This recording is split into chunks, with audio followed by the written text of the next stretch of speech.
we're starting a new series on repeat. Sabihin mo on repeat. On repeat. So, sa mga panahon namin, yung kaming mga Gen Z, di ba? Spotify na kasi kami. So, naka-repeat button lang. Pero yung mga panahon ni Kuya Joel, di ba? Uso pa yung cassette tape. Kuya Joel, di ba yung ballpen, ginaganon-ganon mo pa yan? So, nire-rewind, inuulit-ulit natin yung mga favorite nating kanta. Coach Robert, ano paborito mong kanta ngayon? Lilim, di ba? So yung favorite song natin, inuulit-ulit natin, but here we're talking about spiritual disciplines. And our objective for this series is that at the end of this series, the church will have a deepened understanding on the disciplines that each believer must do to mature in their Christian life and devotion to God. Gusto naman natin lahat tayo lumalago tayo sa buhay Kristiyano natin, di ba? And mabuti umaten tayo dito, umaten tayong life group. Pero hindi yun tumitigil doon. Tayo mismo as individuals, dapat may ginagawa tayo. And these are what we call spiritual disciplines. Ito yung ginagawa natin sa devotions natin each morning. So usually 3 parts yan. Word, worship, and prayer. Kung titignan nyo rin sa Sunday, yan itong ginagawa natin. May time of worship tayo, may time of prayer tayo.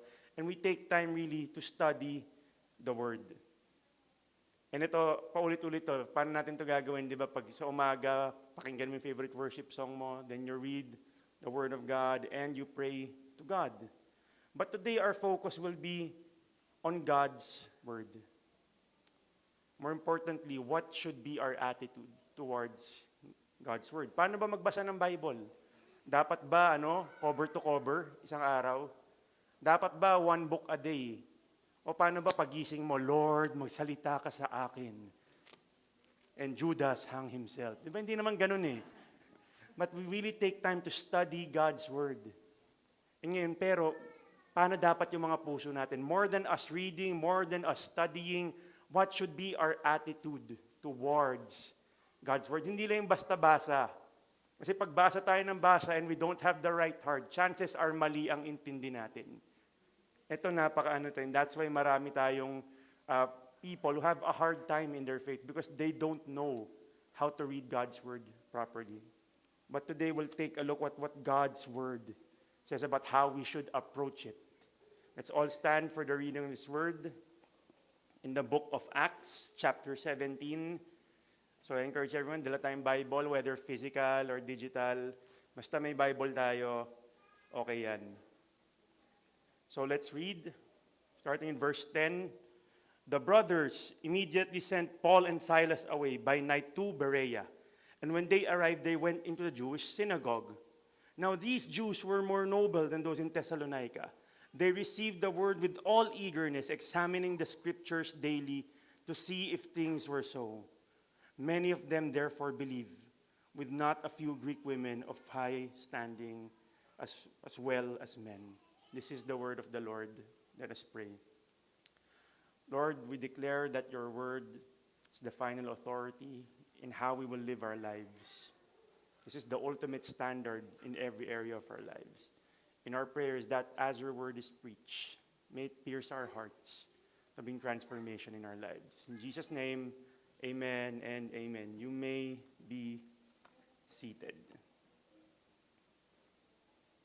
Ngayon binasa natin is from the book of Acts. Di ba we had a series on this last year?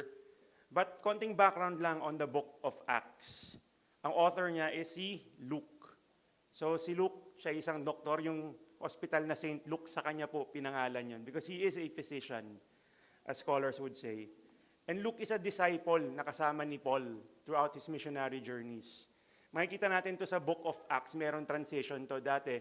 And they went towards this place, then sa bandang dulo, and we went. So ibig sabihin kasama na siya dun sa grupo ni Paul.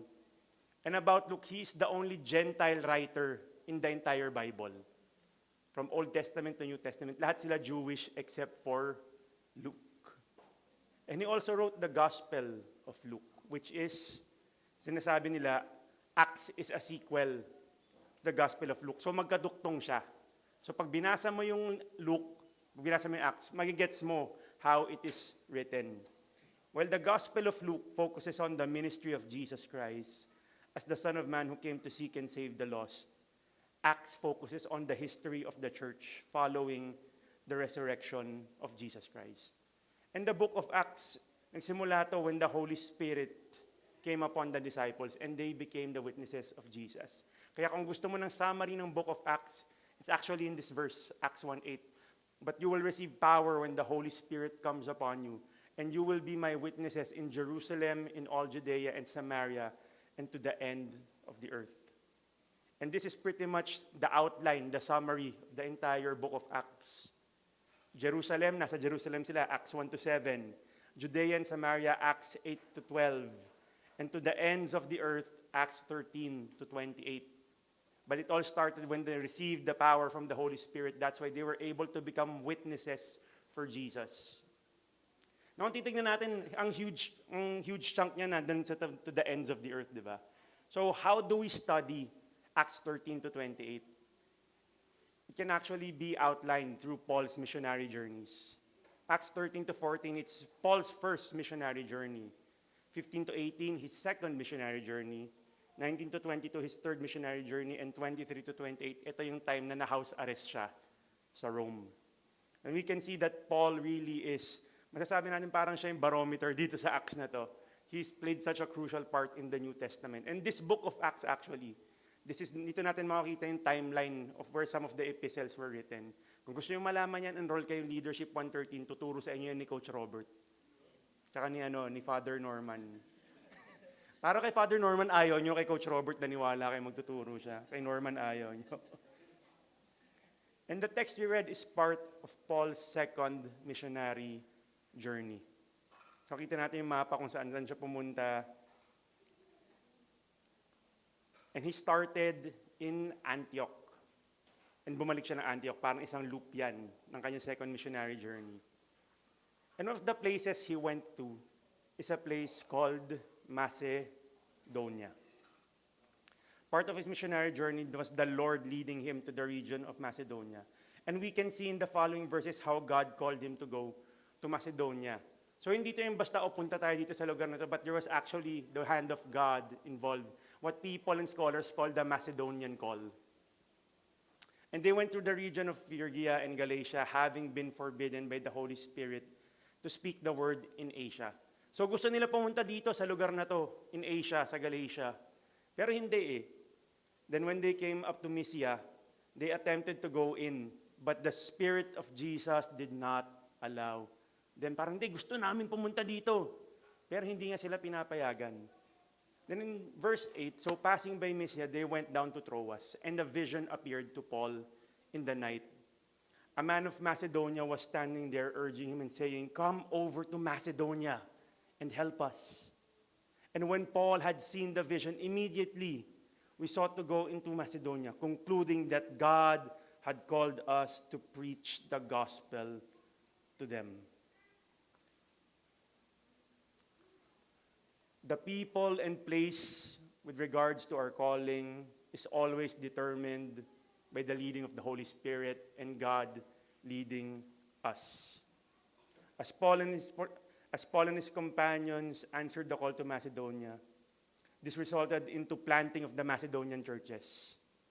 And ito yung Macedonia, they included Philippi and Thessalonica, as well as the nearby regions, which included Corinth. And makikita natin dito, 5 of the New Testament epistles were written to this church because of the Macedonian call. And itong Macedonian church, ito yung pinagmamayabang ni Paul na example ng sacrificial giving. We want you to know, brothers, about the grace of God that has been given among the churches in Macedonia. For in a severe test of affliction and their abundance of joy, their extreme poverty have overflowed in a wealth of generosity in their part. With regards to our calling, minsan di natin alam saan tayo pupunta. Pinipilit natin pumunta sa isang lugar. For example, si Coach Robert, sabi niya, gusto ko mag-artista eh. Nag-showbiz talaga siya dati. Pero sabi ni Lord, Bert, you're too good for showbiz. I want you to serve me in the ministry. And ngayon, kita mo naman, nandito si Coach Robert, nandito yung students na MCST. Because Coach Robert answered the call of God. Ako naisip ko rin mag-artista kaso sabi ko, parang di bagay sa akin eh. Sabi, action star daw ako eh. Eh, di daw bagay. So, sabi ko, sige Lord, di ko napipilitin. I submit to your will in my life. At nag-ministry rin po tayo. Si Norman, di ko alam ano pa. Ano ba bro? Di ba NBA yung gusto mo mangyari dati? Kaso hanggang barangay level lang eh. No? Pero he's still serving the Lord. Di makita natin eh. Malalaman natin kung galing kay Lord. We do not know how God can use us when we allow Him to lead us into what He has called us to do. The question is for us, alam ba natin pag si Lord yung nangungusap? Or baka emotions lang natin to? Or baka naano ka lang? Ano yun, FOMO ka kasi ng kaibigan mo, nasa church, kaibigan mo nagpo-full time, gusto mo mag-join. Pero hindi eh. What's important is you know that this is from the Lord. Kaya importante yung us reading our Bible. That's why we will know more of God's will in our lives. And you can read the entire story in Acts 16. But one of the places they went to in Macedonia was called Berea. Yung binasa natin in Acts 17. The brothers immediately sent Paul and Silas away by night to Berea. And when they arrived, they went into a Jewish synagogue. Now these Jews were more noble than these in Thessalonica. They received the word with all eagerness, examining the scriptures daily to see if these things were so. Many of them therefore believed, with not a few Greek women of high standing as well as men. But let's focus on this. Now, these Jews were more noble than those in Thessalonica. Bakit? Why were they more noble? Para maintindihan natin, kailangan natin makita, ano ba tong mga Jews sa Thessalonica? So yan sila Paul, ito yung itsura niyan sa Berea. And the interesting thing is, hindi sila lahat may Bible nun. How they would read the Bible, oral yan, may isa magbabasa ng scroll, and all of them would listen. So we'll get into that later. Pero amazing, how were they able to learn so much kung wala silang sariling Bible? Kaya tayo napaka-blessed natin ngayon. We have a digital Bible, we have a physical Bible, punta kang online, may Bible. They did not have the benefits of what we have right now, but they love the Word so much. But let's look at the church in Thessalonica. Now when they had passed through, ang hirap ng mga pangalan eh, no? Amphipolis, Apollonia, ito parang pangalan, Apollonia. They came to Thessalonica, where there was a synagogue of Jews. Same sa Berea, may synagogue. And Paul went in, as was his custom, and 3 Sabbath days he reasoned with them from scriptures, explaining and proving that it was necessary for Christ to suffer and to rise from the dead, saying, "This Jesus whom I proclaim to you is the Christ." And some of them were persuaded and joined Paul and Silas, as did a great many of devout Greeks and not a few of the leading women. Pero ito yung matinding ginawa ng mga taga-Thessalonica. But the Jews were jealous, talking about the Jews of Thessalonica, taking some wicked men of the rabble, they formed a mob, set the city in an uproar, and attacked the house of Jason. Meron ba dito Jason pangalan mo? Kabahan ka na. Seeking to bring them out of the crowd. Grabe no? Siniran mo na ng word ni Lord, ano yung response? Tara, upakan natin tong mga to. What would be your response if mag-preach kang gospel? Sabihin, baka Coach Robert, no, punta tayo sa MCST, share tayong gospel, sabihin ng mga estudyante, upakan kita, Coach. Kaso tinawag kang Coach, no? Parang ganun yun eh. But let's see the differences between these two cities. Thessalonica, Paul had to reason. Reason is the same word as argue. Paul had to argue with them that Jesus is the Christ. Sa Berea, they were noble. Ano ibig sabihin ng noble? Willing to learn. Open sila to learn. Doon pa lang, that's a big difference right there. Second is, Thessalonica, they became jealous, formed a mob, set the city in an uproar, and attacked the house of Jason. Ito ba yung response natin pag narinig natin yung word ni God? Halimbawa, si Norman, no, nag-preach siya. Bro, gulat ka, atakihin yung bahay mo. Matutuwa ka ba nun? Hindi, di ba? Then how about the Bereans? They received the word with all eagerness, examining the scriptures daily to see if these things were so. Then in Thessalonica, some were added, some were persuaded and joined. In Berea, many of them believed. We see the contrasting differences between the two cities. But the main difference can be seen in verse 11. how the Bereans received God's word. They received the word with all eagerness, examining the scriptures daily to see if things were so. How are we to approach God's word? What is our attitude towards God's word? We are to eagerly receive and daily examine God's word. Ito yung dapat natin gawin. And now, how do we do this? 3 lessons we can learn from the Bereans about approaching God's word. First is receive. Now, these Jews were more noble than those in Thessalonica. They received the word with all eagerness. The word for eagerness in the original language is the same word for willingly. The Bereans willingly received God's word, but the Thessalonians rejected and rebelled. When we are confronted by God's word, pag binasa natin to, may pinapagawa sa atin, how are we to respond? Do we receive it or do we reject it? Nakita natin dito, turn away from your sinful ways. I-receive ba natin or i-reject natin? Or do we only receive God's word when it sounds good?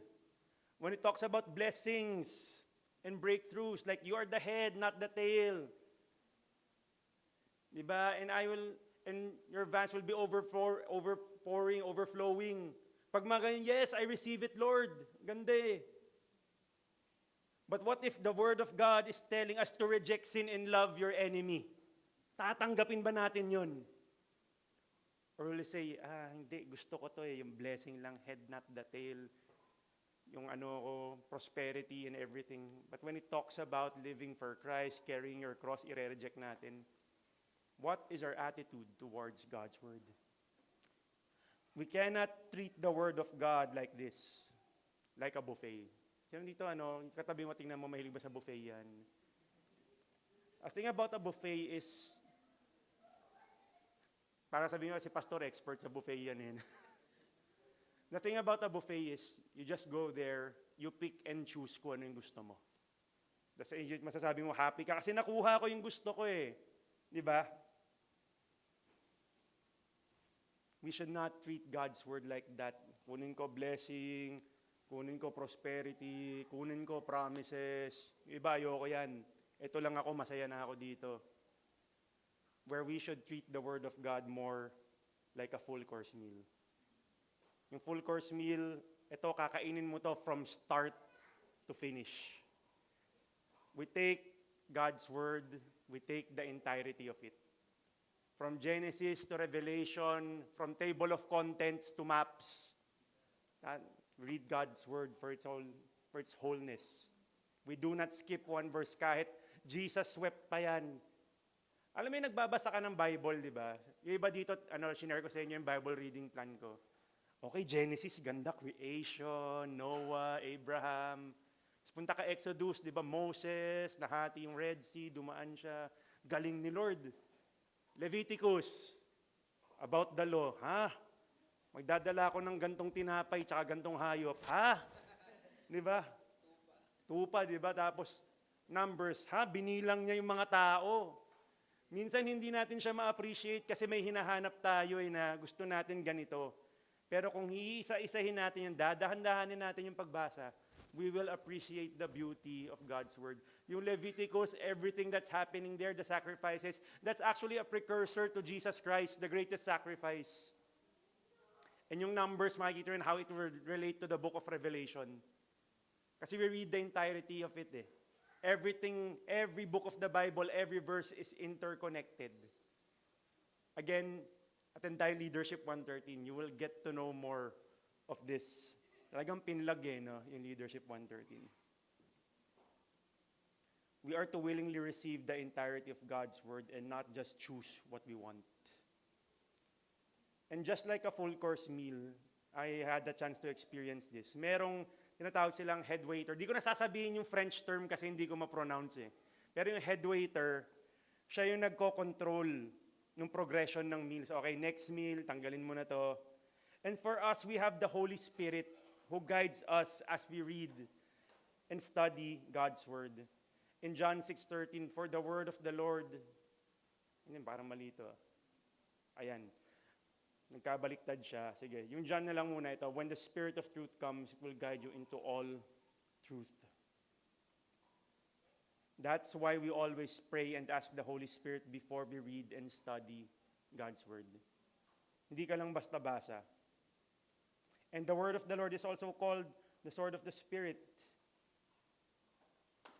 For the Word of God is living and active, sharper than any two-edged sword, piercing to the division of the soul and of the spirit, and joints of marrow, and discerning thoughts and intentions of the heart. Pag binabasa ba natin yung word ni Lord, tumatagos ba sa puso natin? Like yung, alam mong masakit talaga. Yung alam mong para sa'yo to. Or do we just read it like, oh, ang ganda ng kwento. Galing ni Moses, di ba? When we read God's word, it should lead us to repentance for the sins we've committed and to an awareness of attitudes that needs to be dealt with. Dapat ganun. Pag binasa mo to in the morning, before magbasa, pray, Holy Spirit, be with me. Give me a revelation of your word. Pagkabasa mo, love your enemies, di ba? The other day lang, merong isang taong inis na inis ka. Alam mo yung gusto mong ilayhad sa leeg, yung mga ganon. Pero sabi, love your enemies eh. Bless your enemies. So, ano gagawin mo? Lord, paano to? Then you will just pray a prayer of blessing to that person. That's how the work of God how the word of God works. I remember this, when I was growing up. For those of you who really don't know me, ako, high school ko, nag-all boys ako. So imaginein mo gaano kami kagulo nun. Kailangan siga ka talaga. Kasi kung hindi, kawawa ka. Pagpasok mo walang dapat, ready ka makipagsapakan. So pagka-graduate ko, napunta ako sa isang school sa Maynila na, pwede ko ba sabihin, normal, mayayabang din yung mga tao doon. Di ba? So that school is known for producing some of our leaders dito sa Pilipinas. Pero tinuruan kami maging mayabang talaga. Tapos ang course ko, pre-law pa. So kailangan di ka aatras. So on my formative years, kailangan mayabang ako, may dating ako. And I brought that to everywhere I go. Pero nabasa ko sa Bible, God opposes the proud and gives grace to the humble.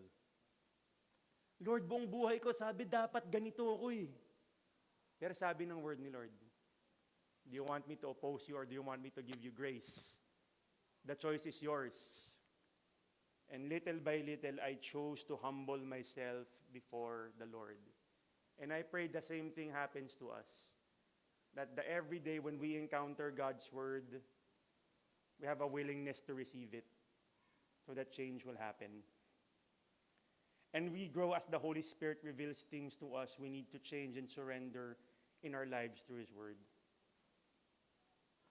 In 2 Timothy, all Scripture is breathed out by God, meaning all Scripture is from the Holy Spirit. Profitable for teaching, for reproof, for correction, for training in righteousness, that the man of God may be complete, equipped for every good work. Yes, tama na, okay lang naman ma-encourage tayo sa word ni Lord, pero the purpose talaga for us to be taught, for us to be rebuked and corrected, and for us to be trained in righteousness, so that we may be equipped for every good work. Kasi pag binabago na tayo ni Lord, gagamitin niya tayo para ipakilala siya sa ibang tao. Because that is the power of our testimony. Friends, when we experience God's work in our lives, it is not for us to keep to ourselves, but it is for us to proclaim sa buong mundo, binago ko ni Jesus, binago niya ako through His word. That's why I can stand in front of you saying, I am a changed person, not by my own works, but by the grace of God and God alone. Gagamitin tayo ng Panginoon. Sabi mo sa atin, gagamitin ka ni Lord. Pero basahin mo Bible mo. I like what Eugene Peterson, one of my favorite Christian authors, siya yung nagsulat ng The Message Bible. He's also a theologian. Sabi niya dito, we don't form personal We don't form our personal spiritual lives out of a random assemblage of our favorite text in combination with individual circumstances. We are formed by the Holy Spirit in accordance with the text of the Holy Scripture. God does not put us in charge of forming our personal spiritualities. We grow in accordance with the revealed word implanted in us by the Spirit. We must be willing to receive God's word and be willingly guided by the Holy Spirit. You want to willingly receive it, say you need to be guided by the Holy Spirit. Kaya balik tayo dun, ask the Holy Spirit every day for a revelation from His Word. Before we dive into the Word, alam ko iba sa atin, excited tayo, okay, nandito na ako sa favorite book sa Bible. Nabasa ko na to, but ask God. Kung nabasa mo na yung book na yun, ask God for a fresh revelation. A different point of view. And kung first time mo magbasa ng Bible, sabihin mo, Lord, pakilala mo kung sino ka sa akin. Let me know your heart towards me and your plans in my life. Dito lang natin malalaman lahat yun, mga kapatid. So we must be willing to receive God's word. Second lesson we can learn from the Bereans is examine. Examining the scriptures daily to see if things were so. As we are being guided by the Holy Spirit, there is a discipline that we need to develop. Reading God's word is not a one-time, big-time experience. Na pagkabasa mo ng salita ni Lord, wala na lahat ng kasalanan ko, di ba? Pagkabasa mo, 5 million ligtas points. Hindi ganun yun. It's not a one-time, big-time thing. But a daily habit we must develop for us to understand His word and know His will in our lives. In Joshua 1:8, this book of the law shall not depart from your mouth, but you shall meditate on it day and night, so that you may be careful to do all that is written in it. For then you will make your way prosperous and you will have good success. Minsan habol lang natin yung success eh. Gusto ko maging prosperous, kaya ako babasahin yung word ni Lord. Hindi yun yung formula, kapatid. We read it so we will know what is written. We will understand what God's will is. So we will understand how we are to follow God, how to live as His disciples, and then we will have success because we are following the will of God, not our own will. But we need to meditate on it day and night. One of my favorite psalms is this, Psalm 1. Never mind, I'll find someone like you. Hey. Si Adele, no? Theologian pala si Adele, no? Sabi dito, blessed is the man who walks not in the counsel of the wicked, nor stands in the way of sinners, nor sits in the seat of scoffers, but his delight. Sabihin mo, delight. Hindi yan yung kalaban ng Yakult. Delight means that there is joy when you read the Word of God. Pagbukas mo, excited na excited, Lord, mamimit kita today. Ano yung word mo para sa akin? Mukha akong ewan dito, pero dapat ganun natin i-approach every time we read God's Word. May it be our delight. His delight is in the law of the Lord. And in His law, He meditates on it day and night. Hindi lang sa umaga, pero balikan mo yung binasa mo nung umaga sa gabi. Or even pag nagko-commute ka, may audio Bible tayo. Balik-balikan natin yung binasa natin nung araw na yun. And in verse 3, He is like a tree planted by streams of water that yields its fruits in its season, and its leaves does not wither. In all He does, He prospers. More than the prosperity planted by streams of living waters. In short, di ka mamamatay. Everything you need in your life, everything we need in our life to be successful, to be grounded, to be guided, is in God's Word. But ang tanong, gaano kadalas natin siya basahin? When it comes to reading God's Word, it's not about the length of Scripture. May kilala ako, alam ni Norman to, sinabi niya, nagbabasa siya 10 chapters a day. Praise God kung kaya mo yun. But it's not about that. The question is, are we reading God's Word day in and day out? 365 days, binasa ba natin yung Bible natin? Or iba one time, big time mo, okay, December 31 na, magbabasa akong 364 chapters. Hindi ganun yun. Daily habit. That's why it's called a discipline. May nagtanong sa akin dati, ano yung best version ng Bible daw? Sabi ng iba, gusto ko yung King James Version kasi para tunog, ko, King Arthur, yung thou, they, that, ye. Ha? Ano daw? O yung iba daw, gusto yung Pinoy version, yung ginather niya ang mga frog, yung mga ganon. Pero you know what is the best version of the Bible? Yung binabasa. Regardless of what version you are reading, what language you are reading, basta binabasa mo yung Bible mo, that's the best version you can have. If you're already reading your Bible, please continue. Tuloy-tuloy lang. If not yet, you can start tomorrow as long as we build consistency and discipline. Yung iba dito, tinuro ko sa inyo to yung what we call the 5-5-5 method. Hindi kayo kakain ng tuna, ha? Hindi ganun yon. All you need is 15 minutes in a day to start this habit. 5 minutes, worship ka. Isang kanta lang sa Spotify yon. Hanapin mo yung artist, Norman Salcedo, mabibless ka. Or kung sino mga artist yan, 5 minutes. Jay Belga. Jay Belga daw. Malay mo, maglabas ng Christian song si Jay Belga, pakinggan natin yan, di ba? Next year, January.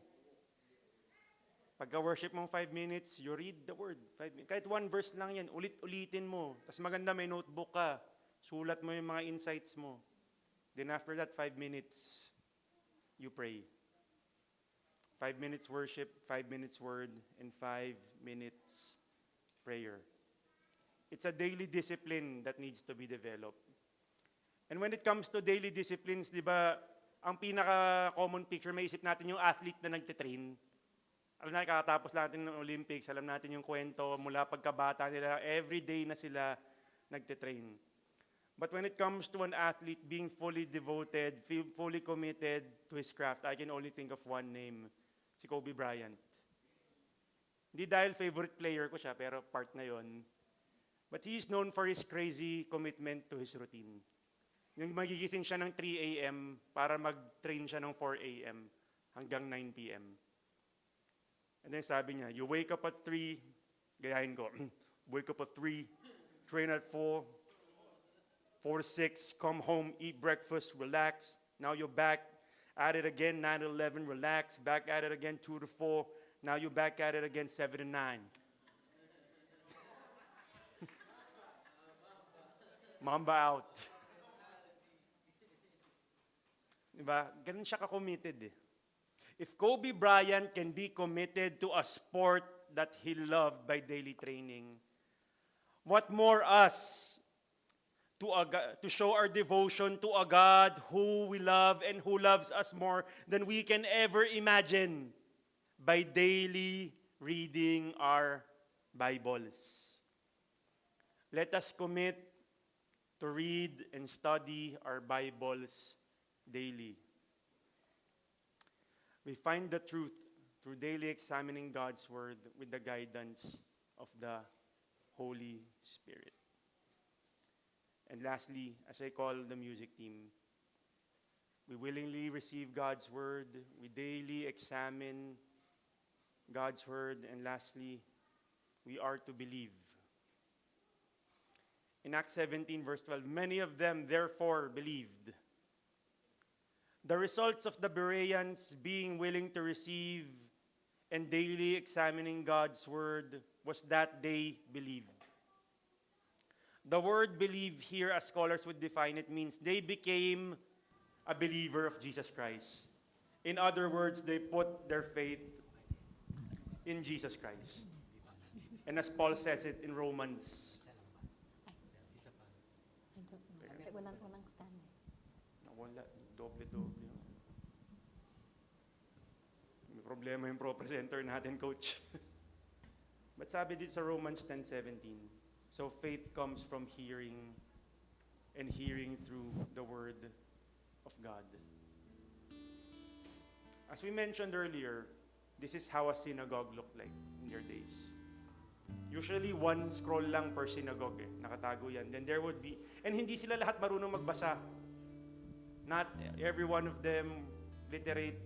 Iba sa kanila common na tao lang, mangingisda, iba asawa sa bahay. But they would come and listen to someone read the Word of God. That's what amazes me about the Bereans. Imagine nyo, every day they would come together. Uy, may magbabasa ng Word ni God. Tara, makinig tayo, aralin natin to. Daily, they would gather together. Kaya yung life group, biblical yan. Dapat umattend tayong life group because that's where we learn the Word of God.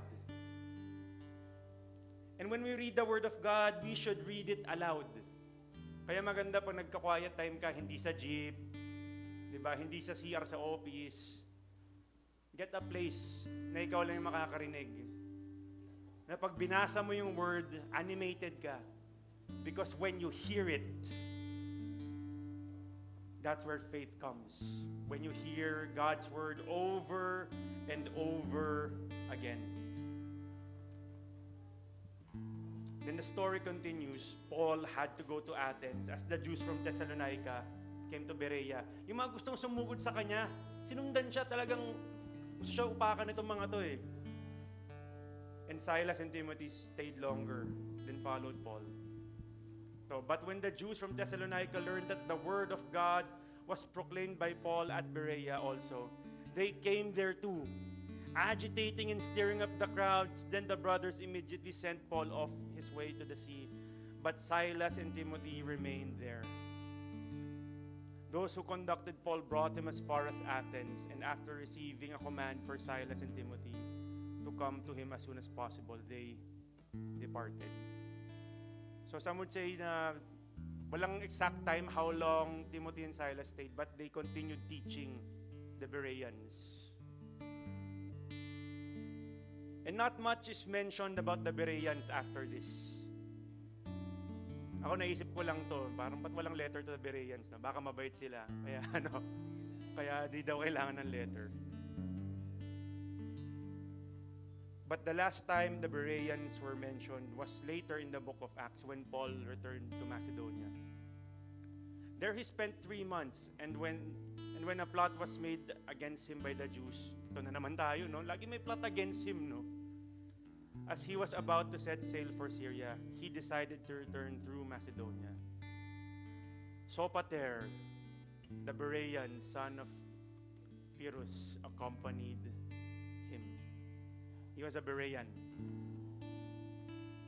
There is not a lot of information about Sopater apart from him joining Paul in his journeys. But what we can see here is that as the Bereans came to faith through willingly receiving and daily examining God's Word, they were able to send out Sopater, who became a missionary to proclaim the good news.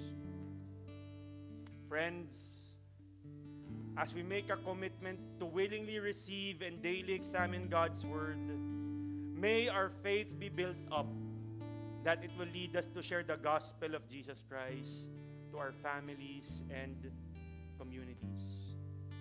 Let me end with this, and then we'll pray. A love and hunger for God's Word guides us to the truth, that strengthens our faith in Him, that leads us to share that faith to others.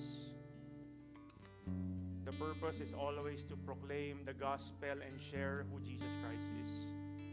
We read the Bible, not so masabi natin magaling ako sa theology, but the end point of all of this is so that we will know Christ more and we will make Him known to others as well.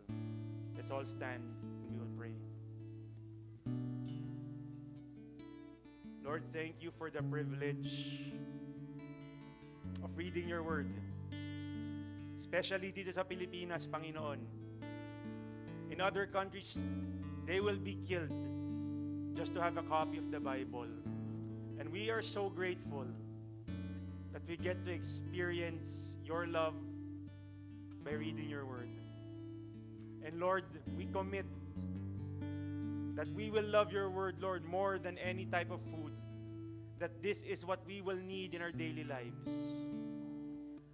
Help us, Holy Spirit, to willingly receive the word as we daily examine it, that our faith may be built, for us to proclaim who you are. In Jesus' name, amen and amen. Let's worship the Lord.